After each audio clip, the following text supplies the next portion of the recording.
Dios le bendiga de manera muy especial en este domingo, donde celebramos el Día del Padre. Felicidades a todos los padres del mundo entero, en especial los de la República Dominicana y aquellos hermanos en otras latitudes que también nos observan. Es su hermano Jesús Batista Gonzalo, quien le da las gracias a Dios y también a ustedes por compartir nuestro contenido, siempre sobre la historia del cristianismo. Esta vez nosotros estaremos analizando sobre quiénes fueron los apologistas. ¿Qué significa la palabra apologista? Que siempre la escuchamos en la iglesia, la escuchamos en los centros universitarios y en otras áreas del conocimiento. Me imagino que tiene que ver, y así lo vamos a definir nosotros, ese concepto tan importante. ¿Y por qué los cristianos del segundo siglo y del tercero asumieron una actitud de defensa, una actitud de explicar mediante la razón, en este caso tal vez la filosofía, todo lo que tenía que ver el cristianismo, todo el contenido cristiano que ya venía desarrollándose, ya lo vimos en el primer siglo, pero que se acrecienta con las persecuciones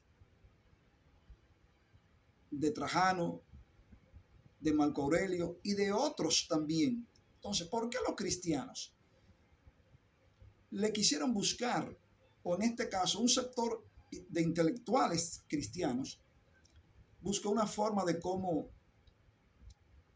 darle una explicación racional y filosófica a las prácticas que los cristianos realizaban y que era la razón por la cual se le perseguía, por la cual se le tenía, vamos a decirlo así, inquina o odio? ¿Por qué los paganos, por qué la sociedad romana enfrentaba tan violentamente y enfrentó tan violentamente la sociedad cristiana de esos momentos? Se hablan de 10 grandes persecuciones y la vimos aquí, aunque 6 de ellas fueron de carácter nacional y 4 de carácter nacional. De manera que ante esta situación de miles de personas que están perdiendo la vida, siempre hubo un sector que se interesó en buscarle la solución a esos problemas de manera racional. Y eso ha sucedido en todas las épocas, y no solamente en este contexto cristiano, sino en el contexto político, en el contexto religioso, social y económico. Siempre hay que buscar una explicación lógica al por qué suceden esos fenómenos. Entonces, querido hermano, nosotros quisiéramos que ustedes vayan a la palabra del Señor en esta noche y vamos a ver un texto que consideramos de suma importancia. Lo encontramos en la primera carta de Pedro, en el capítulo 3, verso 15. Yo quisiera leerle textualmente lo que dice las Sagradas Escrituras. Por lo regular casi nunca la tocamos así, pero vamos a ver en qué nos puede ayudar, que siempre nos ayuda, las Sagradas Escrituras. Capítulo 3, verso 15 de la primera carta de San Pedro. De San Pedro a los dispersos que estaban en Babilonia. Dice así: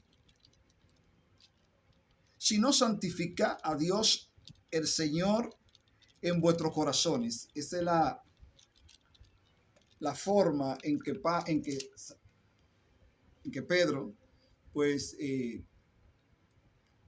estimula a los cristianos que santifiquen a Dios en sus corazones. Pero añade más, añade, y está siempre preparados para presentar defensa con mansedumbre y perseverancia ante todos los que mandan razón de la esperanza que hay en vosotros. Es decir, que Pedro está diciendo, le escribía a los hermanos que estuvieran preparados para hacer defensa de cualquier situación que se le presentara o si alguna persona estaba demandando de la fe de ellos. Un hermano que preguntara sobre la resurrección, por ejemplo, un hermano o un amigo que presentara una inquietud sobre la venida del Señor, los hermanos tenían que tener el conocimiento suficiente para dar explicación sobre ese sentido, porque siempre hay gente que se inquieta, hay gente que piensa sobre la venida del Señor, que se ha tardado o cuándo va a suceder. Entonces somos nosotros, los cristianos, los estudiantes, los hermanos de la iglesia, que tenemos que darle una respuesta, y no la respuesta que yo considere, no, la respuesta que dice el texto sagrado. Entonces, en ese sentido, Pedro nos pone bastante claro.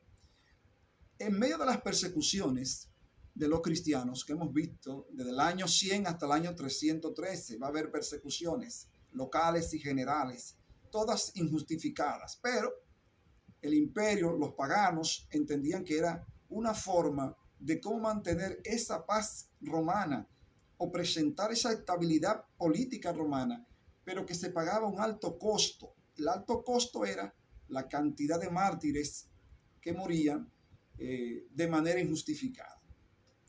Entonces hay que recordar que esto se va a acrecentar o se va a recrudecer específicamente en el siglo II, donde el problema avanza y no hay forma de detener el crecimiento del cristianismo. Entonces aparecen unos filósofos que se convirtieron, aceptaron al Señor. El caso de Justino Mártir, que después de haber estudiado con los pitagóricos y haber estudiado con otros, sencillamente tenía una inquietud profundísima en su ser. Estamos hablando de Justino Mártir del año 160 al 161 al 180 aproximadamente. Entonces este gran intelectual, este filósofo, de por cierto, aún siendo cristiano, nunca se quitó la toga de filósofo, siempre la portó. Entonces tiene grandes inquietudes sobre la vida eterna, sobre la persona de Jesucristo específicamente. Fíjense que han pasado bastante tiempo y la figura del Señor se mantiene bastante fresca. Y fueron esos cristianos del primero y segundo siglo que hicieron este gran trabajo. Entonces Justino Mártir, que ya lo estaremos tratando, en uno de sus viajes encuentra a un señor que le va explicando una serie de razones por la cual él es cristiano. Esta situación impactó de manera directa y profunda a este gran filósofo. Entonces comenzó su carrera a explicar o a tratar de darle una explicación a la fe cristiana desde un prisma, desde una óptica filosófica. No podemos negar que dentro de los filósofos existieron o hubo algunos de ellos que incurrieron en situaciones bastante cuestionables, ¿no?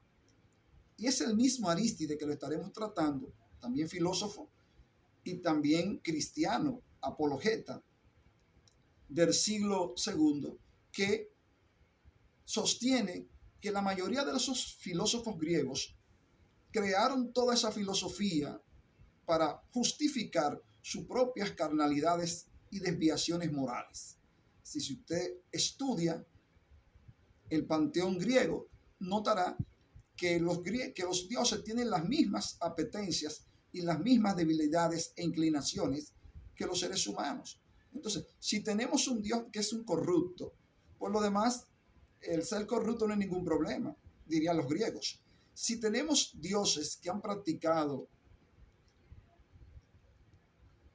la fornicación y el adulterio, en el caso de Zeus y otros, pues de nada sirve que nosotros intentemos ser honestos cuando los dioses también practicaron lo mismo.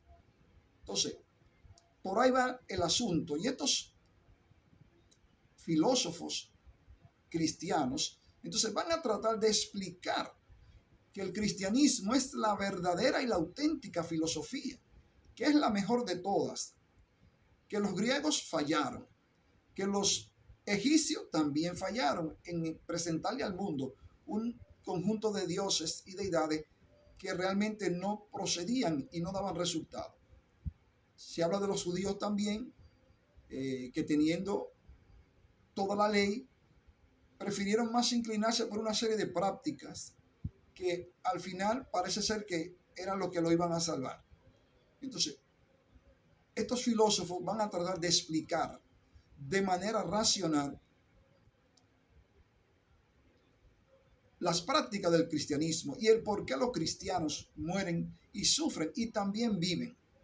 Para eso nosotros vamos a ver ese primer encuentro que se va a dar entre Crescente y Justino. Ambos fueron llamados a un debate donde Justino tenía que demostrar que el cristianismo salió a todas luces del pensamiento más alto, de los pensadores pregrecos, romanos y de los mismos griegos. Entonces, en este debate, Justino derrotó a Crescente abiertamente. Justino salió vencedor, donde le explicaba lo importante y lo trascendente que era el cristianismo, porque es importante que nosotros veamos el cristianismo no solamente como una actividad religiosa que nos lleva al cielo, que es fundamental. Nosotros también, al igual que los cristianos del primer siglo y del segundo siglo, queridos amigos que nos siguen, ellos entendían que el cristianismo vino a normalizar, a reedificar, a construir todo lo que estaba mal hecho. Muchas veces nosotros decimos y planteamos, bueno, el mundo llegará a su fin, pero no llegará a su fin porque los cristianos o las instituciones cristianas no hagan su papel. Nosotros tenemos que seguir predicando y viviendo el cristianismo aún en el último momento de nuestra existencia. Si antes de la perusia, antes de que se vayan a dar cualquier acontecimiento escatológico, la iglesia tiene que seguir funcionando. Se le tiene que seguir haciendo el bien al vecino. Se le tiene que seguir perdonando a los que nos ofenden. La iglesia no es simplemente hago esto porque me salvo y me voy al cielo. No, la iglesia tiene que darle continuidad a todo esto, aunque sea en el último momento. Entonces, el evangelio, la iglesia vino a reconstruir todo lo que se había perdido, en lo social, en lo económico, en lo espiritual, en lo moral. El cristianismo es una reconstrucción social y espiritual donde el hombre se relaciona otra vez con su Dios. Esa relación que se había perdido. Es a través de Cristo, de su palabra, de sus enseñanzas, que nosotros volvemos a hacer lo que nosotros habíamos perdido. Cuando digo nosotros, el ser humano, en el huerto del Edén, todo eso se puede recuperar a través de Cristo, pero mediante el cristianismo, lo que él ordenó y lo que él planteó con tanto amor. Entonces, Justino derrota aplastantemente a este filósofo. Estas son las declaraciones textuales de Justino, que me gustaría que si pudieran compartirla, ¿verdad? Buscándola, otro tipo de información, pues, para que el conocimiento se robuste. Pero Justino le contestó que tras haber estudiado, eso es lo que dice Justino, tras haber estudiado toda clase de doctrina, como le decía al principio, había llegado a la conclusión, a la fría y realística conclusión, que los cristianos o que la fe cristiana era la verdadera y que por tanto no estaba dispuesto a abandonarla. Este es un filósofo convertido al cristianismo y que por tanto no estaba dispuesto a abandonarla cuando, como era costumbre, sí, ya Justino Mártir va camino ya al tribunal, son palabras de Justino en el tribunal, y Uno de los que le llevaba preso, detenido, le preguntó a él que aceptara la adoración de los dioses y que abandonara esa religión cristiana. Oiga la respuesta que le da Justino Martí. Es un filósofo con una formación excelente. Justino Martí le dice lo siguiente: después de uno haber conocido la razón y la verdad, es imposible que uno se vuelva de ella. Parafraseando a Justino Martí. Sí, después que una persona conoció a Cristo, es difícil que esa persona vuelva atrás. No estamos hablando de una emoción, no estamos hablando de un sentimiento. Después que uno ha razonado, le dice Justino al soldado, como filósofo, después de haber llegado a la verdad, es imposible que uno se vuelva de la verdad a la mentira, de la verdad hacia el error. Dice, es imposible. Está profundamente convencido. Como era costumbre, el juez les amenazó de muerte. Ellos le contestaron que su más ardiente deseo era sufrir por amor a Jesucristo. Ese Justino Martí que va junto con otras personas. Y que por tanto, si el juez le mataba o le harían un gran favor, es lo que dice Justino. Ante tal respuesta, el prefecto ordenó que fuera llevado al lugar del suplicio, donde primero se le azotó y luego fueron asesinados. Así murió Justino Martí, un gran filósofo, apologeta de la fe cristiana del siglo II. Es decir, estos filósofos llegaron a esa conclusión de que la verdadera religión, de que la verdadera vida era la cristiana. Por último, como ejemplo de la suerte de los cristianos bajo el régimen de Marco Aurelio, estamos hablando o explicándole sobre los apologistas y de los grandes filósofos que no importando su conocimiento, y es donde nosotros también queremos enfatizar, hay personas intelectuales, profesionales, que muchas veces dicen, bueno, yo soy un doctor en medicina, o soy un abogado, no me gustaría estar en una misma congregación donde hay tantas personas que son muchas veces analfabetas. Me sentiría mal en esa congregación o con esos grupos. Todo va a depender de la profunda convicción que uno tenga de Cristo. Si uno está profundamente convencido, uno va a habitar, va a compartir, no importa el nivel intelectual de una persona. Porque causa o algunas razones por las que se le persiguió era que la mayoría de los filósofos decían que los cristianos eran personas de clase social muy baja, que su mayoría eran zapateros, ordeñadores de vaca, que eran personas de estratos sociales bastante bajos.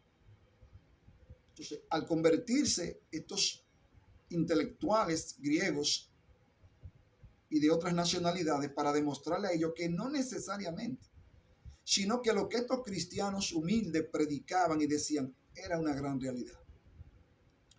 Vamos a detenernos aquí porque hay también un gran martirio, una persona que la conocemos, la hemos estudiado, pero que va a ser en el gobierno de Marco Aurelio. Ustedes saben que Marco Aurelio fue emperador romano, un filósofo, y este mismo cuestionaba a los cristianos por qué morir así, por qué morir tan tercamente, decía él, que era una terquedad que esos cristianos murieran pudiendo hacer un sacrificio, blasfemar de Cristo, apostatar de la fe y salir de ese problema. Debemos mencionar las cartas, por ejemplo, que las iglesias de Lyon y Viena en Galia les enviaron en el año 177 a sus hermanos de Frigia y Asia Menor. Al principio de la persecución, esas dos ciudades parecen haberse limitado a provisiones que le impedían a los cristianos presentarse en lugares públicos. También eso era otra situación. Después de la plebe comenzó a seguirle por las calles, insultándoles, golpeándoles y apedreándoles. Esa era la condición de muchos cristianos. Estamos en el año 177. Ya hemos tratado la persecución, pero queremos introducir el tema de los apologistas partiendo de que estos intelectuales, estos hermanos, están viendo que a los cristianos se les golpea, se les apedrea, si no se les permite estar en público. Entonces, por eso hemos tomado este punto de partida. La persecución había caído sobre estas dos ciudades inesperadamente como un relámpago y por tanto no todos estaban listos para enfrentarse al martirio. Mucha gente apostataba también. Según nos cuenta la carta que estamos citando, alrededor de 10 fueron débiles y salieron del vientre de la iglesia como aborto. Un tal santo se limitó a responder: soy cristiano. O sea, la gente, soy cristiano. Mientras más lo torturaban y más preguntas le hacían, más firme se mostraba en no decir otra palabra. Este tal santo así está actuando. Mientras más me martirizan, pues yo repito y vuelvo y repito que yo soy cristiano. Esa es la situación que se está dando. Las cárceles estaban tan llenas de prisioneros que muchos murieron asfixiados. Sí. Si uno no explica, uno puede entender cómo el Imperio Romano pudieron caer en esa situación de aniquilar a tantas personas. Entonces tenemos el caso de otros, Landina y unos cuantos más. Pero estamos llegando ya al final de esa persecución. Siempre los rumores populares que la gente esgrimía, se basaban generalmente en algo que los paganos oían decir o veían hacer a los cristianos. Siempre el asunto se tornaba en esa dirección. Algo están haciendo esos cristianos. Fíjense que hay todo un sistema policial de investigación. La gente, o los paganos en este caso, pues tienen bastante claro dónde viven los cristianos y qué hacen en sus servicios. Así, por ejemplo, los cristianos se reunían toda la semana para celebrar una comida a la que frecuentemente llaman fiesta de amor, el ágape cristiano.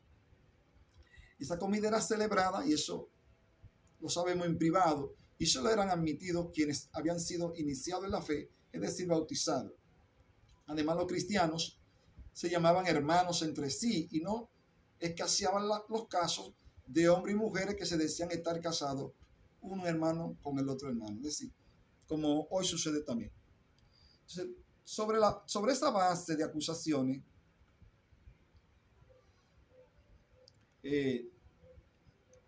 se levantan todas esas acusaciones contra los cristianos. Son personas sin formación, que no están preparados, que no son filósofos, que todo eso. Entonces, ya ustedes pueden ver la situación. En época de Marco Aurelio, que acabamos de mencionar, un autor erudito, de quien solo sabemos que se llamaba Celso, compuso contra los cristianos un tratado que llamó La Palabra Verdadera. Celso, enemigo del cristianismo. Allí se expresa sentimientos de quienes como él se consideraban sabios y refinados. Personas que entienden que no deben participar con los cristianos, y muchas veces muchos profesionales se niegan a dar conferencias a humildes iglesias porque ellos entienden que ese no es su nivel. Y no vaya usted a pensar que también hay algunos cristianos también, que si usted lo invita a una iglesia humilde, ellos no asisten porque la iglesia no está en condiciones y buscan siempre mucho pretexto. Es un análisis dentro y fuera, ¿no? Celso, que es enemigo del cristianismo y que ataca a los cristianos, expresa el sentimiento de quienes como él se consideraban sabios y refinados. En algunas casas privadas nos encontramos con gente que trabaja con lana. Eso es ya denigrando a los cristianos. Gente que trabaja con lana. Esto en el siglo II. Estas cosas van a cambiar, hermano. Estas cosas han ido cambiando. Y por eso nosotros vamos a ver ese gran aporte que ha hecho el cristianismo, no solamente en términos salvíficos, sino en términos sociales, económicos y políticos. Porque sabemos muchas veces que cuando no tenemos el horizonte claro, o en este caso los dirigentes, los pastores, los ministros, no tienen el horizonte claro de el por qué hay una iglesia en esa comunidad, esas cosas pasan. Entonces, Celso está denigrando a todos los hermanos, diciendo que yo conozco personas que trabajan con lana y con trapos, o son zapateros, es decir, que la gente más inculta e ignorante. Si para Celso, las personas más incultas e ignorantes estaban en las iglesias. Delante de los jefes de familia, esta gente no se atreve a decir palabras. Es cierto que hay personas que son tímidos al hablar y que entienden que hay asuntos que no le compete. Pero por tanto, dice Celso, pero tan pronto como logran apartarse con los niños de la casa, con algunas mujeres tan ignorantes como ellos, empiezan a decirles maravilla. Lo que de veras quieras saber la verdad, que dejen a sus maestros y a sus padres, que vayan con las mujeres y los chiquillos a las habitaciones de las mujeres, o al detalle del zapatero, o a la talabardería. Allí aprenderán la vida perfecta. Es así como estos cristianos encuentran quien le crea. Eso es lo que plantea Orígenes. Son personas de escaso recurso y de formación. Y así encontramos también a Cornelio Frontón, que había sido maestro de Marco Aurelio. Calcule usted, deduzca usted.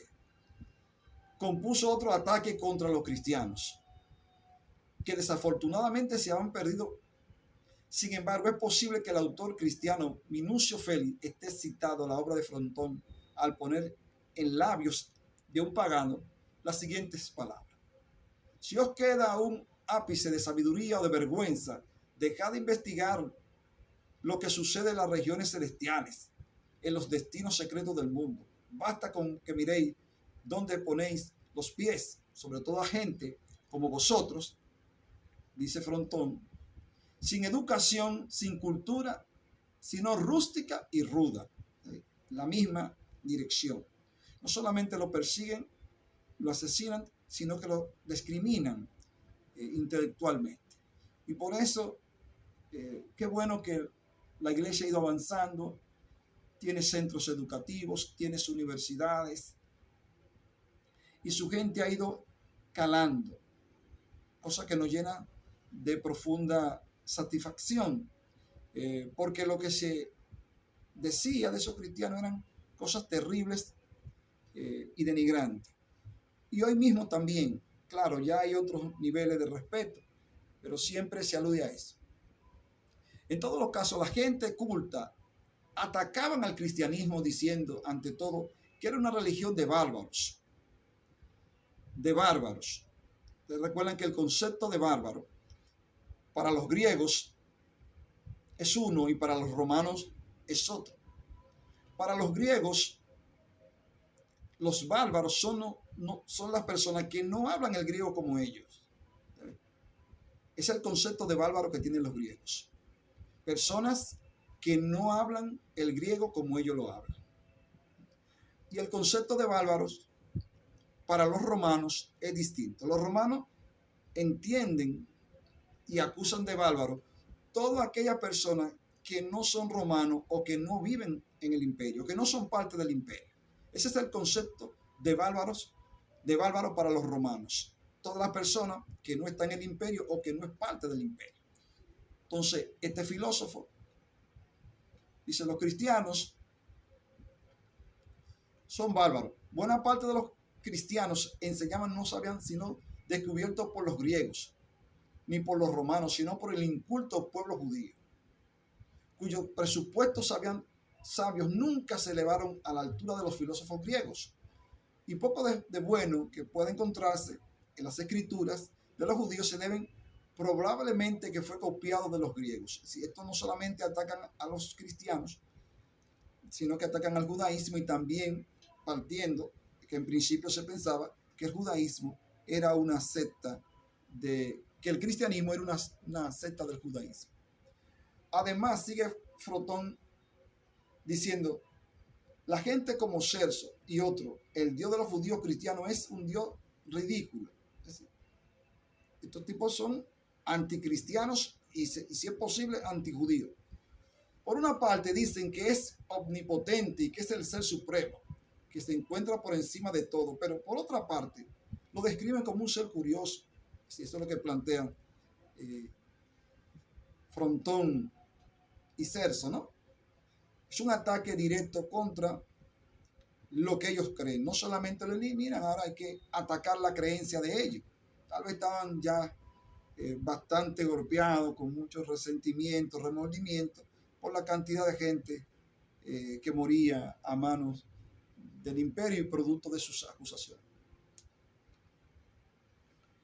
Y ya ustedes saben lo que va diciendo Celso. No solamente ataca a los judíos, sino que ataca a Cristo.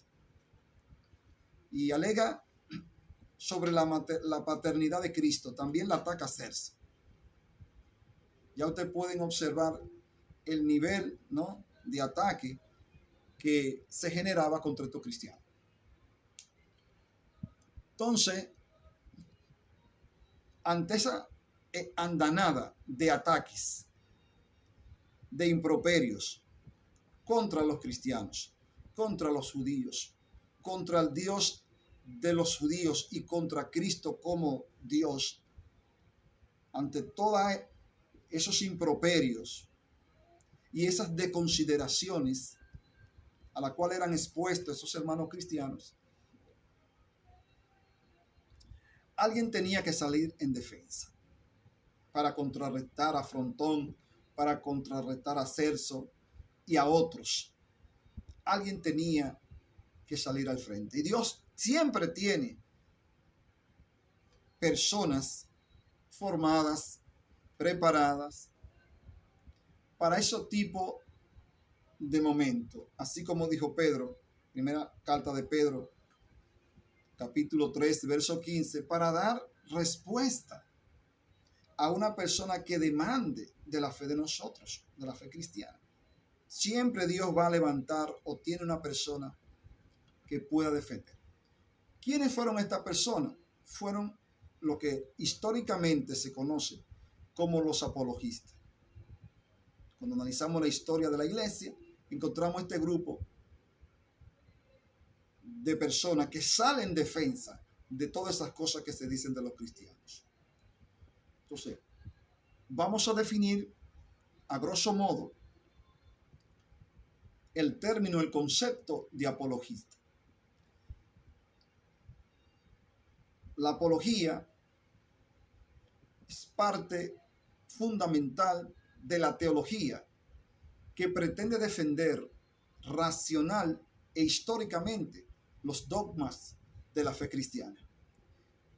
Ese es el concepto de apologista.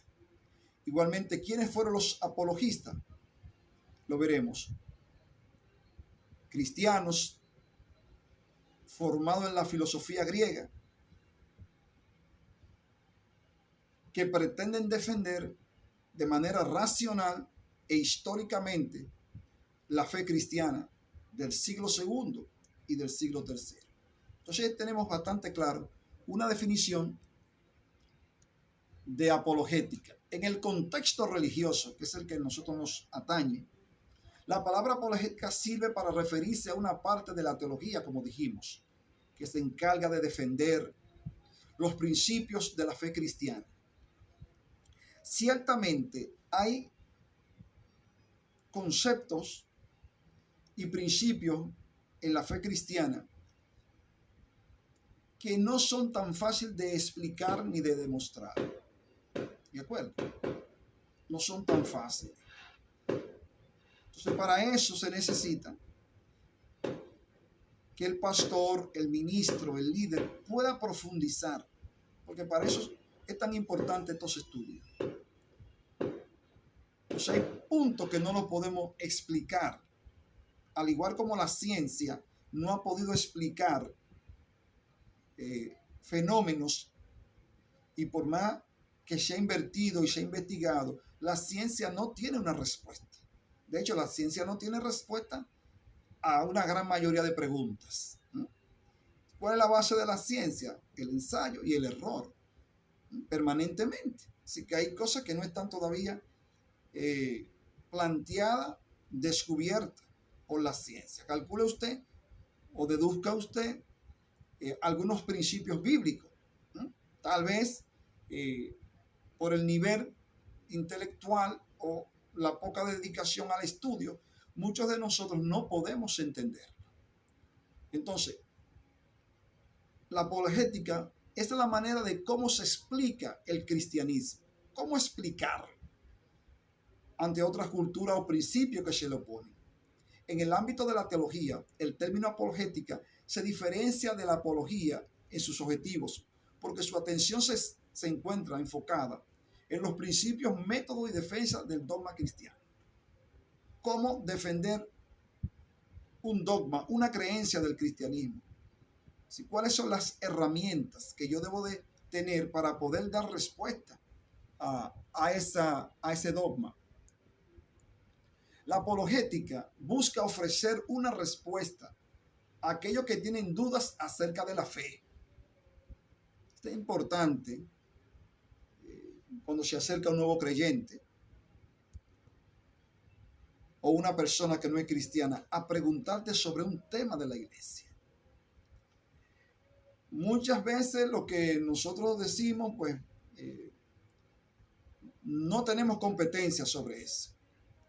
O le citamos Deuteronomio 29, que dice que las cosas reveladas son para nosotros y las cosas no reveladas son para Dios. Estamos de acuerdo con eso, pero hay cosas que la podemos explicar y que la debemos de explicar y tenemos que preocuparnos por ellos.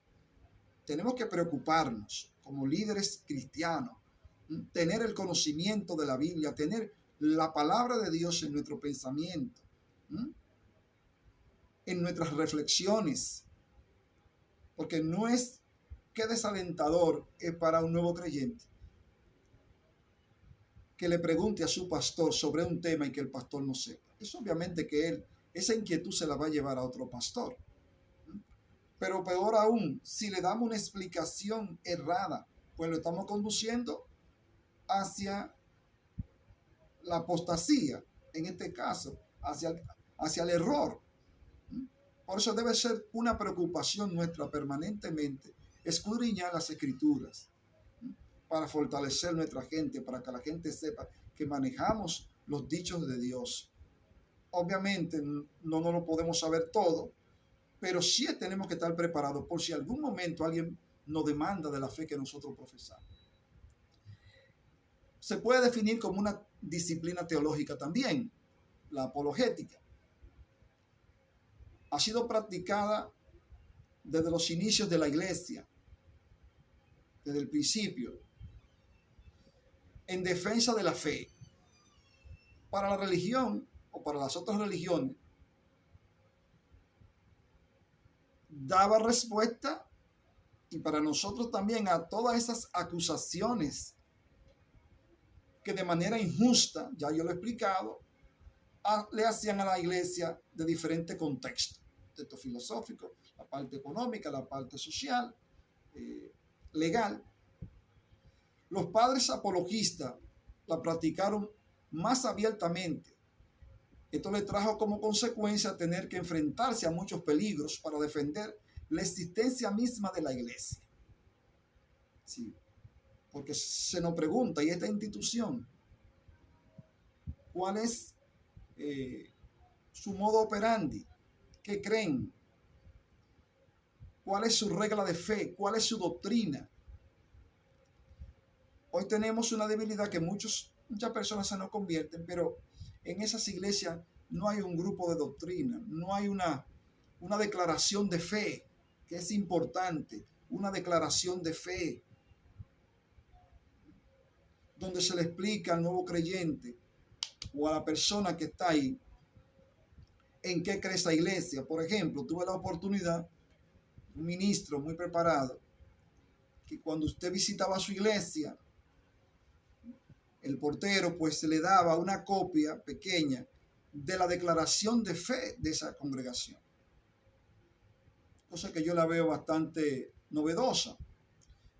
Pero la iglesia hay que defenderla desde un punto de vista bibliológico, desde el punto de vista de las Sagradas Escrituras, que usted debe hacer la defensa, no mandando a la gente al infierno. Porque esas cosas se dijeron muchas veces aquí en América Latina, cuando los hermanos no tenían una respuesta ante un profesional de la psicología, ante un profesional del derecho, frente a un ateo, si se quiere, ¿no? Claro, no podemos contender, pero sí tenemos que explicar. Así como hizo ese pobre anciano con Justiniano y llegó a ser un mártir de la iglesia, un defensor, nosotros también tenemos que explicarle a las personas lo que nosotros creemos y lo que nosotros defendemos. ¿Quiénes fueron los principales apologistas? Las personas que se esforzaron y que fueron a los tribunales y que fueron a los teatros o en las peñas, se reunieron con los filósofos. Al igual como hizo Pablo en los Hechos capítulo 17. Ahí tenemos un ejemplo del primer siglo, cuando Pablo visitó el Areópago y ahí pudo presentar al Señor. Tal vez no era una defensa, sino a explicar. Entonces, ya tenemos un antecedente. En este caso, un antecedente de Pablo cuando fue al Areópago. Entonces, la tarea de defender la fe ante esta clase de ataques, ya lo que dijimos al principio, que eran ignorantes, que eran zapateros, que no eran personas formadas, que no iban a los liceos, que no iban a la escuela. Esta clase de ataques se produjo en algunas de las más notables obras teológicas del siglo II. Y aún en el tercero, el cuarto, no faltaron quienes continuaron esa tradición. Siempre el buen cristiano ha defendido la iglesia, la fe y la doctrina. Siempre la ha defendido. Y por eso, qué bueno, reitero, que las universidades, que los institutos teológicos estén abiertos y que se enfaticen que el ministro sea una persona formada en la palabra de Dios. Indudablemente, de esa parte abstracta del cristianismo, que la practicamos todos, esa parte abstracta del cristianismo, que el ministro, que el pastor sea una persona formada en las Sagradas Escrituras. Así no evitaríamos el error y que haya tantas denominaciones. Entonces, esta tradición de defender la iglesia no solamente fue del siglo I, hasta el siglo IV. Siempre existieron cristianos que defendieron la fe y específicamente cuando la vieron en peligro. ¿Cuáles son los peligros de la fe? Los pudiéramos enumerar. Los peligros de la fe está la apostasía, está ese relajamiento espiritual que en nuestros días es tan común. ¿Cuáles son los elementos que amenazan la fe o que podrían amenazar la fe? Ese sincretismo religioso de que podemos tomar de todos y al fin y al cabo Dios es Dios. Ese relativismo espiritual, ese relativismo cultural que entra a las iglesias, ese sincretismo religioso, que son amenazas que están en las iglesias y que van a estar latentes para si es posible destruir o confundir, que es de la más peligrosa, cuando los hermanos no saben o no pueden explicar. Entonces vienen personas que tienen algún nivel mucho más alto que ellos y terminan hasta destruyendo una congregación, porque los líderes no tienen el conocimiento para defender eso, bíblicamente, teológicamente, espiritualmente. Entonces la fe siempre es amenazada. La fe siempre es amenazada. Desde otra perspectiva, sin embargo, los autores o los apologistas que a nosotros nos interesan por el momento son los primeros que se enfrentaron a esta tarea de defender la iglesia en el segundo siglo. Es decir, los que escribieron durante el siglo segundo y los primeros años del tercero. Poco después, antes del año 338, Arístide, que le vamos a sacar un tiempo, una clase especial para explicar la posición apologética de Arístide. Es bellísima. Usted pudiera ir estudiando sobre este gran apologista, Arístide. Y este compuso otras apologías que parecían haberse perdido, porque han sido descubiertas en fechas recientes. Ya le dije, Arístide no solamente defiende la fe cristiana, sino que lo va detallando, partiendo de los caldeos, de los egipcios, los judíos y los griegos. Si él va detallando de manera exquisita cómo cada uno de estas civilizaciones erraron en explicar a Dios a través de la naturaleza, a través de los seres humanos, en fin. Así que es importantísimo que nosotros veamos este gran apologista que fue Arístide. Pero el más famoso de los apologistas fue Justino Mártir, que estuvimos hablando, en cuyo martirio no hemos referido en el capítulo anterior, si ya yo había hablado en ese sentido. Justino había seguido una larga peregrinación espiritual, yendo de doctrina en doctrina, hasta que se convenció de que el cristianismo era la verdadera filosofía. De él se conservan 3 obras, 2 apologías y el diálogo a Trifón, que consiste en una discusión con un rabino judío. Y la pregunta está abierta.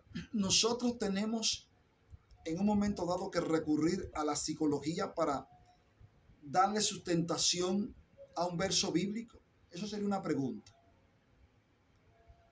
Nosotros pudiéramos defender el diluvio universal partiendo de la teoría del Popol Vuh de América del Sur, que tiene un diluvio universal, o plantea algo parecido. Nosotros pudiéramos extrapolar el diluvio universal con el concepto que tenían los babilonios. Nosotros podríamos explicar los 10 mandamientos partiendo del concepto de leyes o del código de Hammurabi. Podríamos explicar muchos fenómenos o saberlo para que sea el trasfondo, para demostrar que la Biblia tiene razón. Yo creo que es interesante y puede servir para convencer. Yo creo que esos ejemplos pueden convencer a las personas, pueden convencerlo, y uno puede lograr que ellos acepten al Señor, partiendo de esa reflexión, ¿no? Y esto es lo que muchos filósofos hicieron, trataron de explicar el cristianismo partiendo de algunos conceptos filosóficos. Para algunos pudo haber tenido un error o un gran desafío, ¿no? Porque una buena intención como esta, me imagino que debe ser loable. Un discípulo de Justino llamado Tasiano compuso otra apología bajo el título Discurso a los griegos, por la misma época en que Justino escribió su apología. Por la misma época,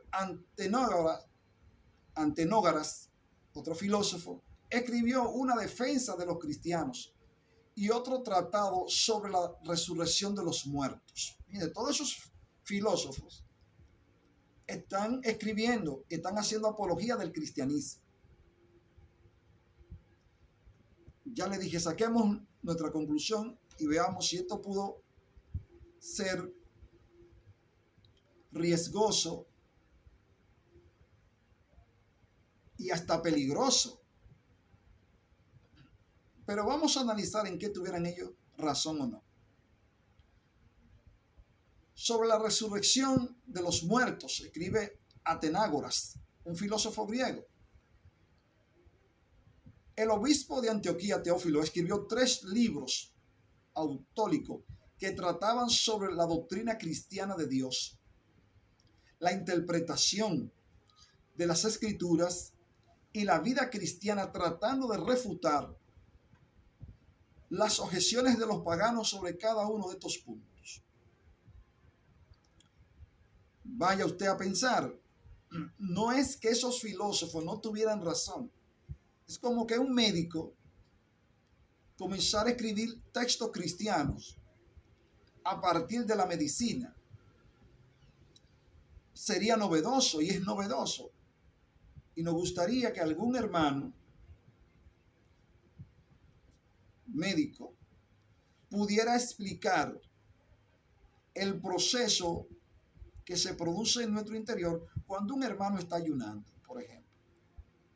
Porque ustedes saben que esa práctica cristiana envuelve una serie de abstinencia, para algunos bebida y comida, y de una manera u otra, esto produce en el cuerpo ciertas actividades que uno, como no es médico, no lo puede explicar, pero un médico pudiera explicar los beneficios del ayuno, y también podría explicar lo perjudicial que pudiera ser en el caso de que un hermano esté enfermo o tenga algún tipo de dolencia o enfermedad. Explicarlo así sería maravilloso. Entonces, siempre va a haber esos riesgos. Hay gente que no le gusta que se planteen esto, que ellos entienden que el evangelio debe de defenderse puramente de lo que está escrito en las Sagradas Escrituras, y que el Espíritu Santo es nuestro maestro y no necesitamos más. Pero hay una excelente relación entre las verdades bíblicas y las verdades que Dios estableció en el universo. Debe haber una coinonía, una relación directa e importantísima. Entonces,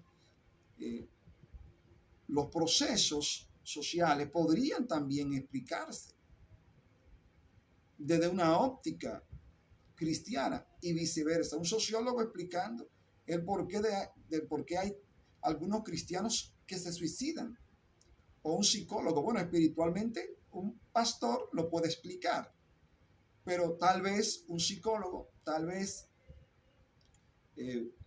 un intelectual de la sociología puede explicar esos fenómenos que se dieron anteriormente, hace algunos años. Entonces, hay personas que entienden que no se debe tratar de explicar la religión desde una óptica que no sea específicamente la palabra de Dios. El salmista, en Salmo 19, dice: los cielos cuentan la gloria de Dios y el firmamento denuncia los hechos de sus manos. El conocimiento del cosmos era fundamental en algunos grupos intelectuales o algunos grupos académicos de los siglos IV y V. Había que estudiar la naturaleza, era obligatorio. En parte de la Edad Media era obligatorio estudiar la Biblia y estudiar la naturaleza. Sí. Para algunos hay un enfrentamiento, para otros sencillamente ponerse de acuerdo. Entonces, tenemos apología de Tertuliano, y Octavio de Minucio de Félix. Son los principales apologistas. Fe cristiana y cultura pagana. Eso es otro punto que nosotros lo vamos a ver en una próxima entrega sobre la importancia de los apologistas. ¿Cómo defendieron ellos la fe cristiana aún siendo filósofos? Creo que nosotros debemos de ir avanzando en esa dirección. No convertirnos en cristianos secularizados, porque también el secularismo podría atentar también contra la fe cristiana. Ya hemos mencionado algunos, pero el secularismo también podría atentar. Lo que sí se le aconseja a los hermanos es tener una relación personal con Dios, indudablemente de la ciencia, porque también hemos caído en el extremo y algunos nos decían o predicaban desde los púlpitos que la mucha letra mata y que el cristiano no está llamado a estar envuelto en ese tipo de conocimiento. Eso es algo que nosotros, los latinoamericanos, venimos arrastrando. Imagino que en otros países también, que se quiso enfrentar la fe y la religión. Y yo creo que deben ir de la mano. Una va sustentando a la otra. Obviamente el conocimiento de Dios está por encima de todo conocimiento. Pero tenemos ejemplos en la Biblia de personas que recurrieron a sus médicos cuando estaban enfermos. El caso del apóstol Pablo, que nos hablaba de una ciencia verdadera, de una ciencia buena. ¿Y quién era su médico? Lucas era su médico, que le orientaba y le decía, ¿no?, en cierto momento lo correcto de esa práctica de salud. Y el mismo Pablo llegó a aconsejar a Timoteo sobre sus problemas estomacales. Es decir, en esos momentos Pablo tal vez oró por el hermano Timoteo, pero en este caso le dice, mira, tómate un poquito de vino para tus úlceras. En fin, fíjense que le va dando una explicación racional y correcta. Claro, los asuntos profundos del cristianismo deben de tratarse y dirimirse con personas de esos niveles. Entonces, tenemos aquí, si podemos defender la fe con argumentos de la ciencia. De mi parte, yo creo que hay algunos que sí pueden ser refutados, ¿no? Porque lo que Dios plantea que está bueno en las Escrituras, también lo plantea que está bueno fuera del sistema. ¿Ok? Sí. Yo creo que el sol debe de salir, yo creo que la tierra debe de girar. ¿Verdad? Yo creo que todas esas cosas que Dios hizo, la hizo buena y están en su palabra. Entonces, ¿por qué no estudiarla? Si podemos tomar de la literatura, tomar de los idiomas, de la ingeniería, de la arquitectura, de las ciencias sociales, de la protección del medio ambiente, para plantear algunos puntos bíblicos y defenderlo, si es posible, porque ya que algunas personas no entienden el texto sagrado, podremos tomar ejemplo de la vida cotidiana y explicarle a ellos los beneficios del evangelio.